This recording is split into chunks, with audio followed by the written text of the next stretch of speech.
Welcome to another episode of the Fatboy FadeAway Sports Podcast. A little bit later edition to today, 9:30 at night, actually, Tyler. So a prime time edition. What do we do? These every month and a half here. So A little after dark edition. We're gonna do a little baseball. Mostly focus on baseball today. There's a lot of other sports. We did our NBA reaction podcast. That was out.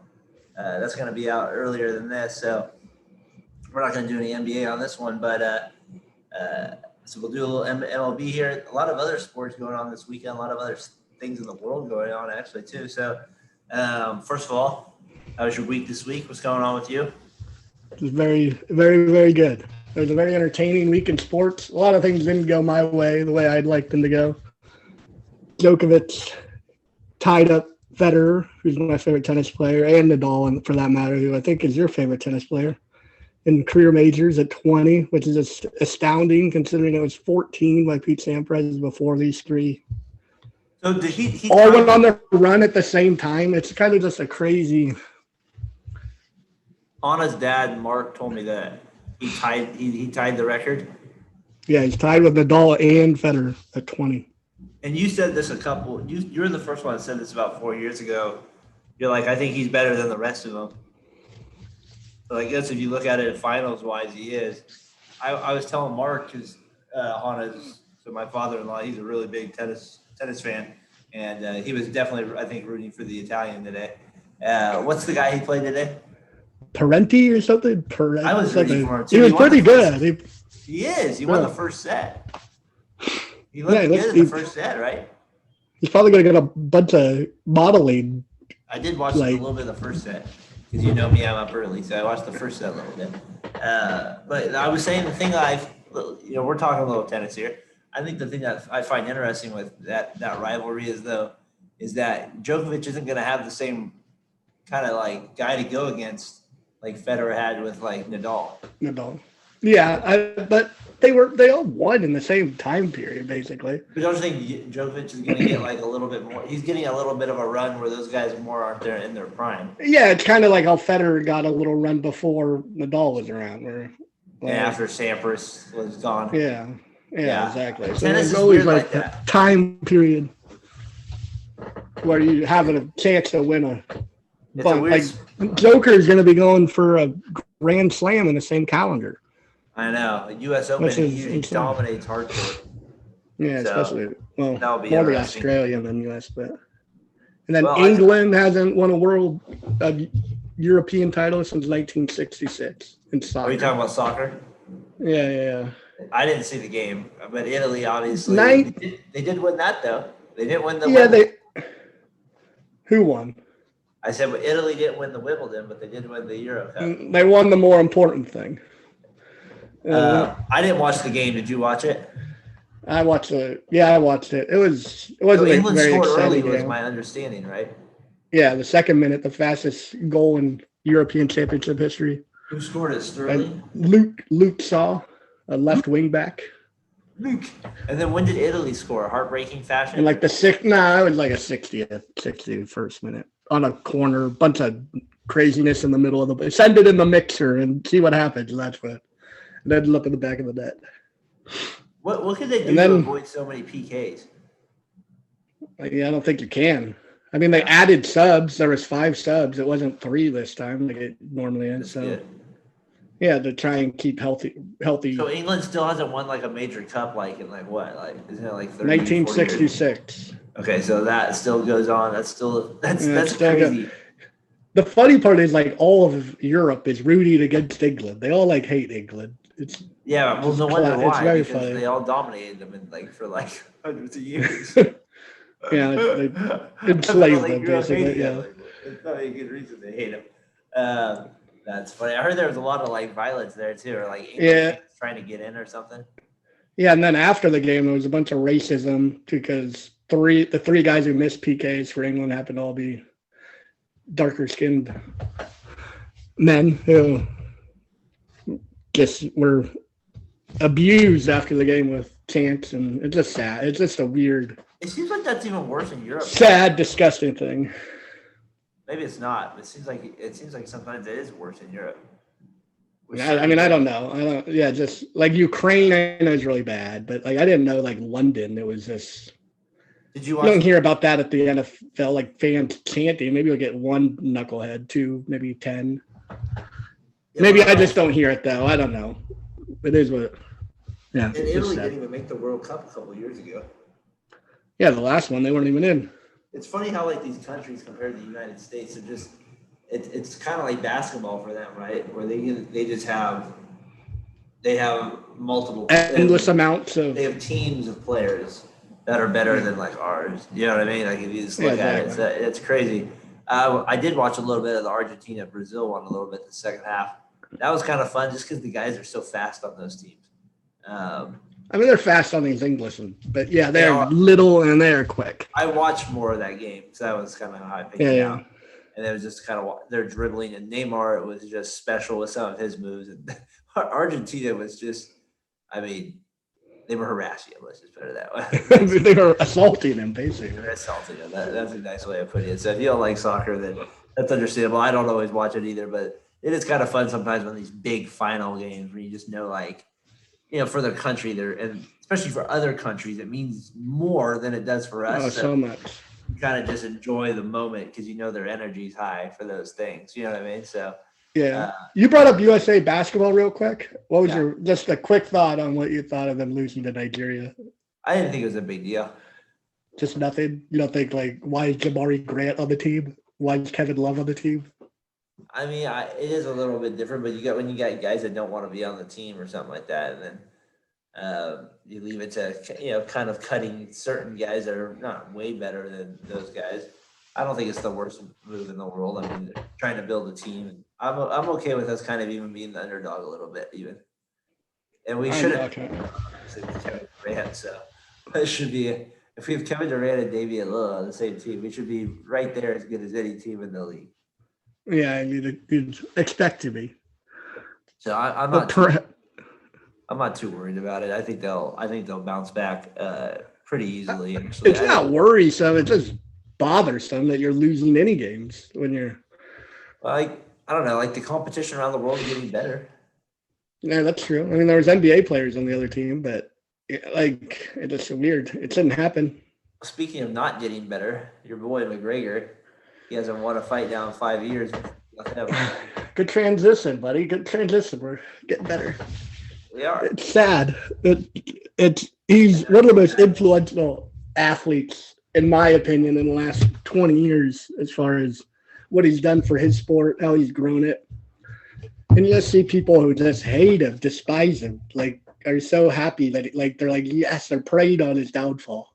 Like I read some tweet that was like, look at him, look like he's a seething old man realizing he has no wit or anything. I was like, get over it. Like, I mean, think what he's done already. I feel like you've got a little defensive of him. I just say that. I'm a homer. Don't get me wrong. I love the guy. But I don't know. He's one of my favorite athletes ever. I mean, let me ask you this. No, I don't think he's done. He's fought the two best 155 pounders his last 3 fights, Khabib and Poirier twice. So, like, I think he can beat. I don't think he's a championship fighter anymore. I think he's just gonna have to do prize fights, have this trilogy with Nate, and that'll be entertaining. That's where I see him at. I don't think he's the best anymore. Okay, so that was my next question. Is like he probably won't. There's probably he'd have to probably go on like a nice little win streak here to get another championship belt chance. Like maybe a nice little five win run there probably is my guess. And a couple of them over some good guys. It can't just be over some bums. Well, with his backing, I think Dana will push him ahead of the line if he wins a couple. He would, but it couldn't be, to have any type of like respect for the sport. You know what I mean? You got to have some. So if like, I think the Diaz fight's the obvious one now at this point, right? I mean, people would still pay for that. Now it's a little underhyped now because both the guys. It would have been so much better 3 years ago, but it still wasn't a decisive win for Poirier. I'm not just saying he would have lost. Like it's not decisive. Yeah, he was losing. McGregor, but it wasn't. He lost. I mean, what do you want to do? He lost. Yeah, but it's not a decisive way. It's not like he lost because his body didn't hold up. But even watching in the beginning, he looked a little bit. He just looks more defensive. He doesn't look like he's just confident even in the ring. I mean, I'd agree. He was losing. Didn't you feel that? Do you even feel that just watching? No, I thought when they were on their feet, he was just as good as always. And then he went for a stupid choke, which I don't get what he did that for. But he outstruck him, or only was outstruck by like 2 shots the whole round. So it wasn't. I don't know. I think people just hate him so much, and I love him so. Maybe people would say you love him so much. So I will say this. Like I think he has done. There is a little karma probably coming his way with some of this. With some of the things. I would say some of the fighters. For what though? He made everyone money. That's what he did. Like you can't take a little insult to get a couple $100,000 on the end of your check. Get over it. Well, I think some of the insults are probably fine. That's probably true. But I think that's still right. I think the prize fights are the way he goes now. And then somebody was saying like boxing fights against Jake Paul or something like that. I saw Jake Paul trolled him before the fight with a little necklace or something. Pretty funny, but it was a little Hana's like, what's that? I was like, he's a genius also in a way. Boxing, an idiot, but there's still really good boxers out there, but man, the sport itself, like, it's just like we talked with Casey a few weeks ago. Like, that's where the money's going to be made there. So, boxing's more entertaining when it's not boxers. That's the problem with boxing. Absolutely. Well, I also would be remiss if I didn't point out my sister's birthday. So Amanda was one of our first guests, right? With well, definitely first guest, I believe. There. Yeah, right. I think she might be the only one with. I think the other day I checked, she had 99 views, so she might be the only one. Who wants to check out Amanda Bryant? So how old she turned? 30? Oh, I don't want to reveal that. I can't. You never reveal. Sorry, Cub. 2022. She's 24 or something like that. 24. So happy birthday, Amanda. Thanks for doing the podcast with Dan. We should try to get her on here again here shortly. I was thinking around the Olympics, that'd be a good time to do something like that with different people and stuff. So maybe she'd like to come on during that or something. We can do something. So happy birthday, Amanda. I think happy birthday, Cub. I texted her. I think she was on her way out to the beach. That's probably a smart idea since it was 135,000 degrees outside here. I think it was 113 here in Cloverdale. I'm sure it had to be 111 in Sacramento. I'll be there tomorrow.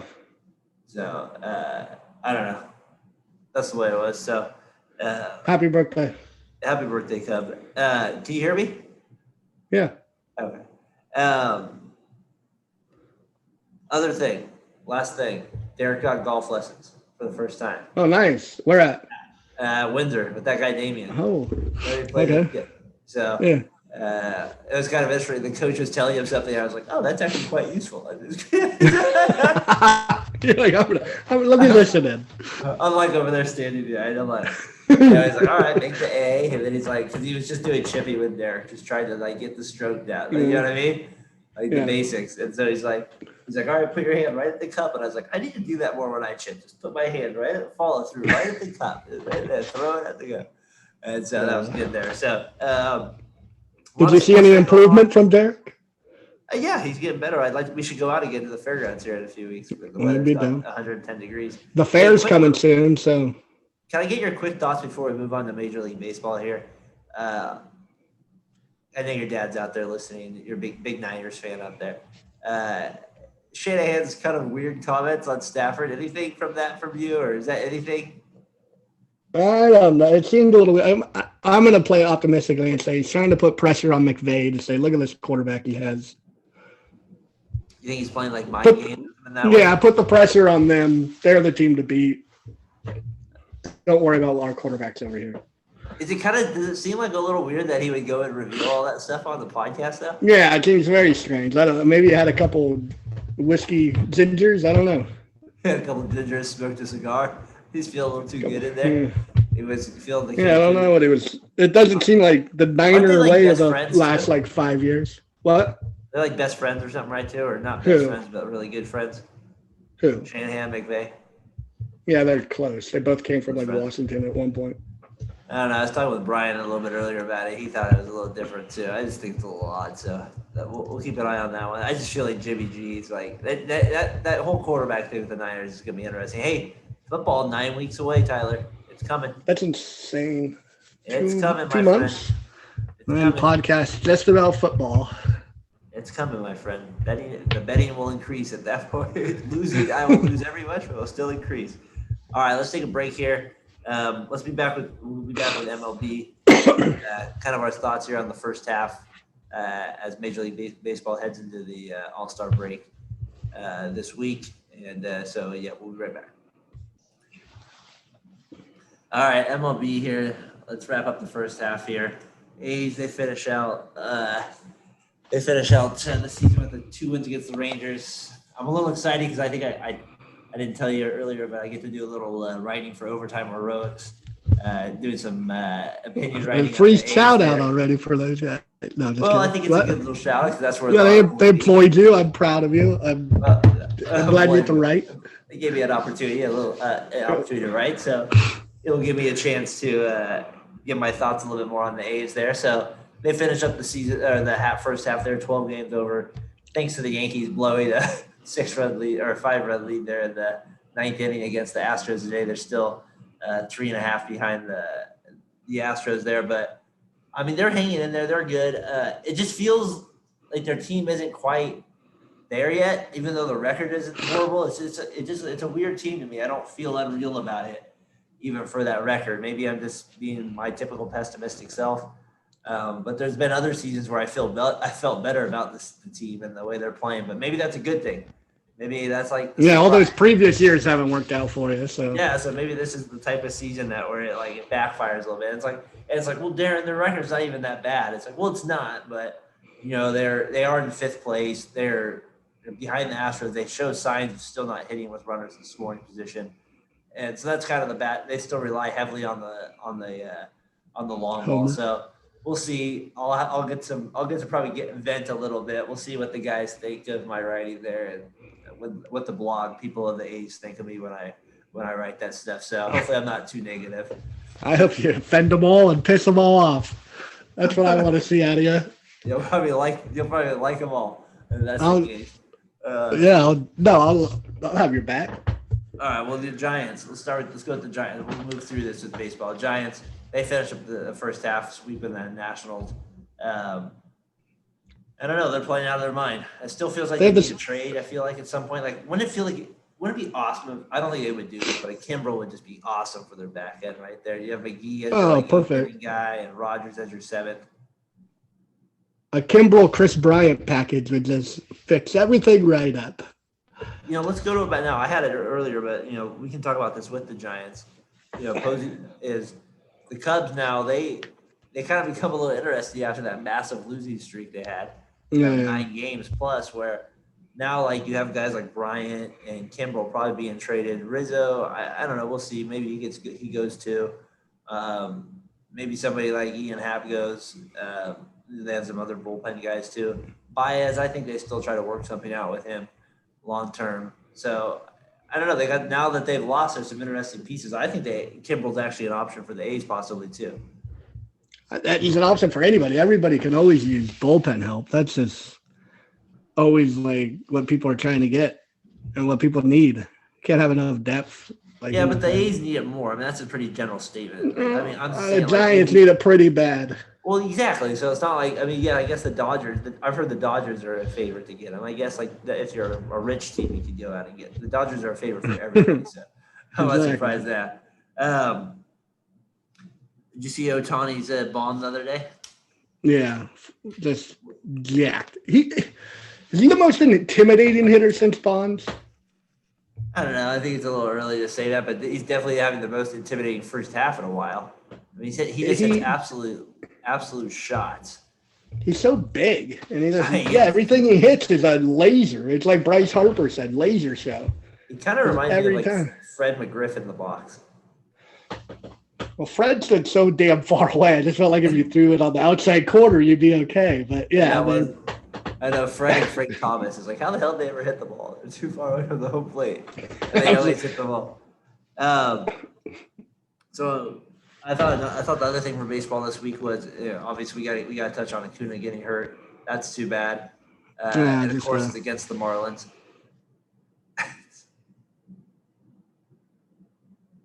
And then you have 10 other people getting hurt there. Tyler having some issues there. with his page there. So maybe I'll finish it up here with them. Other things from the first half I found interesting here. Andrew Vaughn today ended up with 2 home runs against the Orioles, 4 RBIs.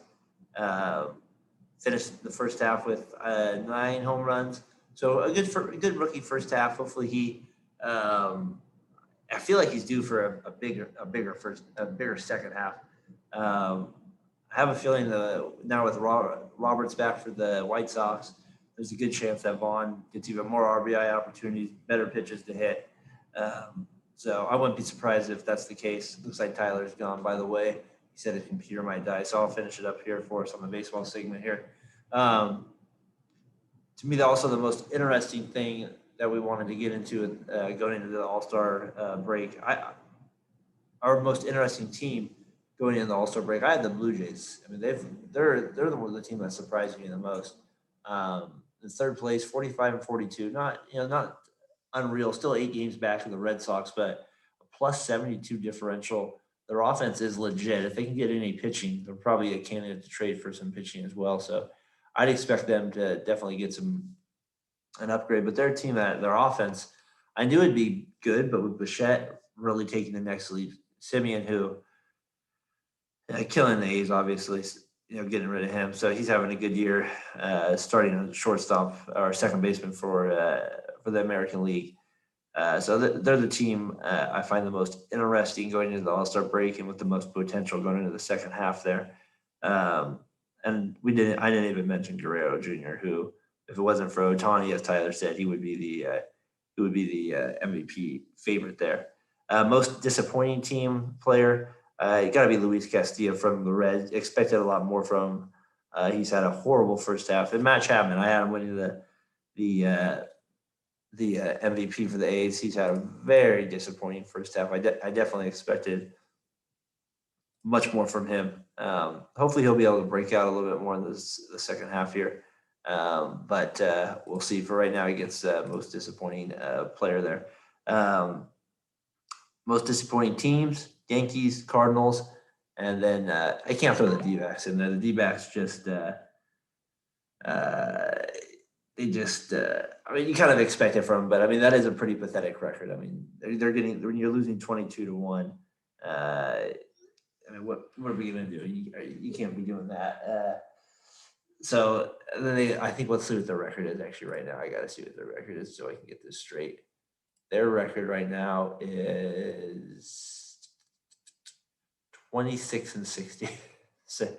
So 40 games under 500, a cool 32.5 games out of first place.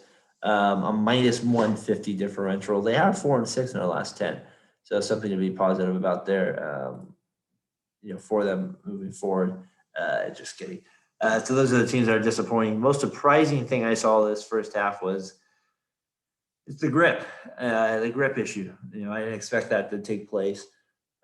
Seemed like it affects some of the pitchers. Lanzo made a big deal out of it, and he ends up getting hurt. Cole ends up struggling. Bauer, before his obvious scandal thing, he ended up losing the big spin rate. Now, a lot of pitchers were losing that, so it obviously was something, and it's probably a good thing that they addressed it and they got rid of it. The problem is with baseball, they do it in a lot of hypocritical ways. How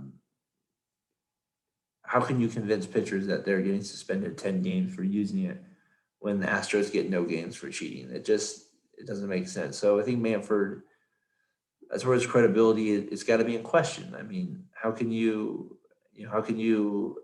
sometimes look at these guys and say I'm fair when the reality is you're not. Let's see if I can get Tyler back on here. So, anyways, that's my part with it. With the most surprising thing, maybe we can get Tyler's thoughts on his most surprising thing here in a minute. Tyler, you back with us? I'm back, Jack.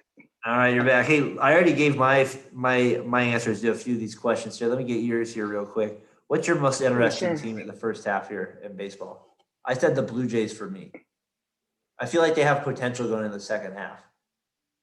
And they are. I think it's the Astros, just with the Keating scandal, and they're in first again. They're hitting again, and I just want to see if the anti-Keating ramps up if they get into the playoffs and how far it'll go. And they don't even have Bregman. Yeah, exactly. They don't even have their best player right now. Well, I don't know if he's their best player, but he's right up there. All right, most disappointing player. I gave one for the NL and the AL. I had Luis Castillo for the NL, and I have Matt Chapman so far for the AL. And then so what's your most disappointing players? Mine, Francisco Lindor. I didn't even do it. I only did one. I just picked Francisco Lindor. He has been awful, and I was a big proponent of his, and the Giants bringing him in, and looks like a good move by. He's starting to hit a little bit more though. Yeah, he's playing better, but he started off so because he was so atrocious. All right, most disappointing team. The Yankees. I have the Cardinals, D-backs, and Yankees. Those are like my kind of AL, NL teams. The D-backs just suck. I said they're 40 games under 500. It's pathetic. All right, most surprising thing. I said the grip and the sticky situation. You got one? I mean, it's so high. Yeah, it's just what he's done this whole year. 32 bombs, under 3 ERA, throwing over 100. All right, best thing you saw from the first half, or best things you saw from the first half? The Giants ahead of the Dodgers, baby. Gotta be happy with that. That's the best thing I needed. That's the only thing I needed to see. It's made this whole baseball season worth it so far. And you were such a negative Nilly. Like I was right about with the A's. I was very negative Nilly. I didn't think Donovan Solano and Brandon Crawford and we're ripping on these guys for their hitting. Mateo, he's been right about everything. I don't know if he was right. He's been a genius. Yeah, I'm on there. Farhan should hire him. I have DeGrom. I feel like he's been, his dominant start there was pretty amazing there that first half. He's been unreal. You're not going to have that very often where your pitcher's going to have that deep into the season more RBIs hitting than he has given up for somebody that's pitched as many innings as he has. Shohei. Yeah, he gave up more runs though. Not than he's driven in. He did. I wonder what his difference is. I kind of like Cedric Mullins. I kind of want to point him out too. I thought he just kind of a new player that's had a really good first half. We'll see if he can keep it up. Yeah. His numbers are like really good. I mean, 16. Let me bring him up here. But I think he's got like 16 stolen bases. He's batting over 300. His OPS is right there. I think he's on pace for at least over 200 hits. He's batting 214. 214.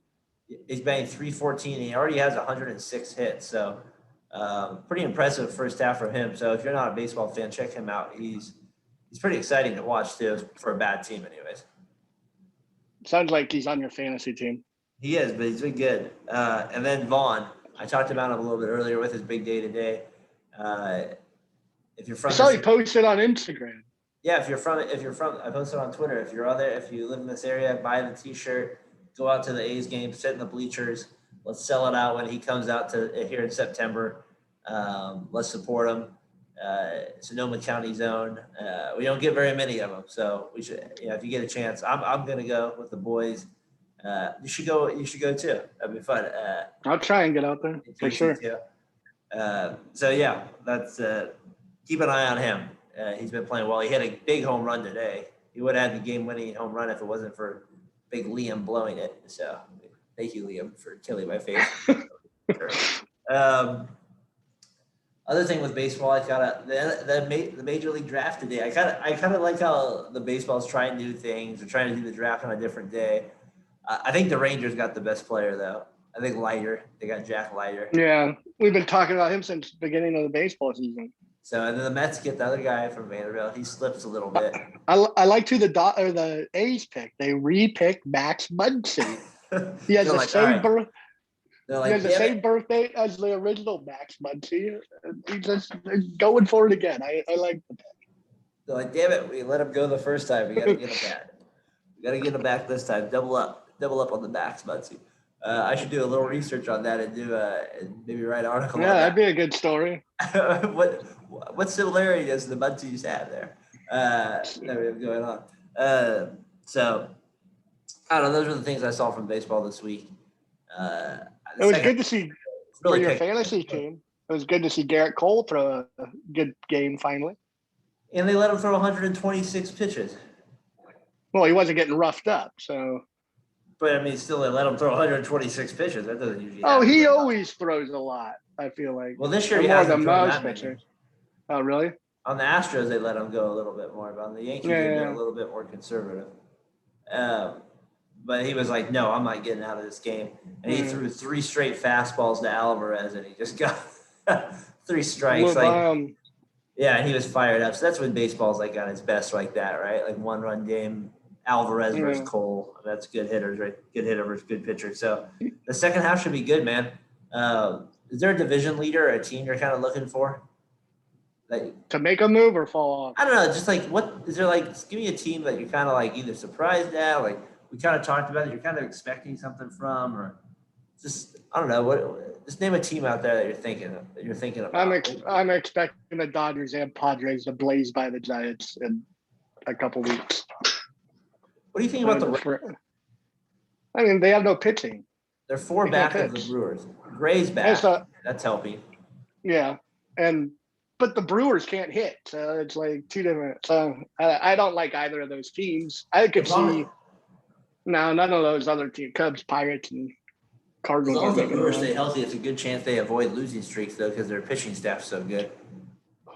Who, the Brewers? Yeah. Yeah, with Burns and Woodruff especially this one. And then their bullpen usually finishes off games pretty well. And they need Colton Wong back. That's a small little guy they need back there just for help their leadoff spot. It's always important, I feel like, for a leadoff team there. So I like them. And then I'm kind of curious to see how the Mets make a run here. Like are they're the team I kind of listen to the most on the radio for some reason. I don't know if it's them. I feel like I have this app and I listen to them a lot. I end up listening to the Reds a lot, I feel like, and the Brewers. And then, of course, the West Coast teams. But I don't know. Those are the teams that kind of – and then, of course, the White Sox. And then the Indians randomly. That's a other random team. The Indians? Well, I like their announcer a little bit. And then the Tigers, I like their announcer too. So I listen to them quite a bit. So are there any teams that you're kind of intrigued – any other teams that kind of intrigue you? The Red Sox, they can keep up what they're doing. I can always root for them to lose. I always hate them. They always have the worst personality. The 4th pick this year. That pisses me off even more. And it's just crazy. It's like, they always, like, when they have a bad year, they're top 5 bad. Then they have a good year, they win it all. It's like, damn it. They always figure it out. You get these guys like Verdugo and. Exactly. Well, I don't know, man. We'll see what happens with baseball the second half here. I'm expecting a good second half here. Hopefully our A's make a little run. Hopefully the Giants make the playoffs soon. We can maybe that'd be fun. Dream of a World Series match. Aren't we still looking to announce a game someday? Yeah, that would be fun. We should do that. We've talked about it, and I think that would be really do a live stream or something. That'd be fun. Like when the A's and Giants play. Like, I don't know. Like, it'd be fun to do. Like, I don't know. If anybody out there is listening, just comment if you would possibly be interested in that or something. Like, that'd be fun if we did it. I don't know. It'd be interesting. I mean, good experience, right? Just to kind of see what it'd be. And if you're not interested, I got 2 words for you. But I can't say them. Shut your mouth and down your roll. It's a little too many words. Hey, I was watching this video on YouTube. It's like one of my favorite videos. You should check it out if you're there. It's this one of Inside the NBA. It's from probably like 4 or 5 years ago, where I think it's with the Rock on there post game, and what's his name, like Underdog they call him or something, and he's out there. Rock ends up throwing him in the pool. Have you seen that one? No.